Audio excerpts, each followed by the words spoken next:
تیرے سوا نہیں کوئی آواز وقت کی،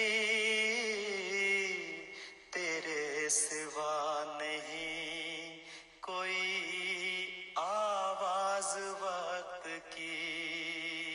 آپ نے ہماری اصلاح کے لیے اپنی کتاب کشتی نوح پڑھنے کی تلقین فرمائی اور اس کی بار بار پڑھنے کا ارشاد فرمایا، جہاں جہاں فرماتے ہیں کہ میں نے بارہا اپنی جماعت کو کہا ہے کہ تم میرے اس بیت پر ہی بھروسہ نہ کرنا، اس کی حقیقت تک جب تک نہ پہنچو گے تب تک نجات نہیں۔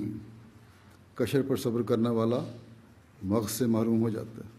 صرف باہری شیل کو دیکھنا کافی نہیں ہے، جب تک اس کے اندر جو چیز ہے اس کو حاصل کرنے کی کوشش نہ کرو۔ فرمایا کہ اگر مرید خود عامل نہیں تو پیر کی بزرگی اسے کچھ فائدہ نہیں دیتی۔ جب کوئی طبیب کسی کو نسخہ دے اور وہ نسخہ لے کر طاق میں رکھ دے تو اسے ہرگز فائدہ نہ ہوگا۔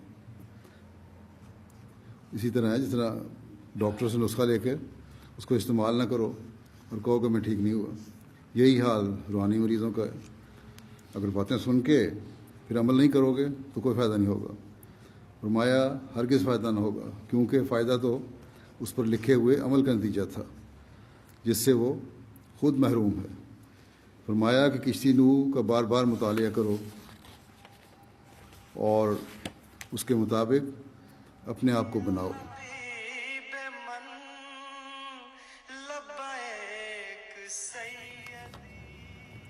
پھر اس کشتی نوح کو جماعتوں میں پڑھ کر سنانے اور پڑھنے کی طرف توجہ دلانے، اس کا انتظام کرنے کی طرف توجہ دلاتے ہوئے فرماتے ہیں کہ کشتی نوح میں نے اپنی تعلیم لکھ دی ہے اور اس سے ہر ایک شخص کو آگاہ ہونا ضروری ہے۔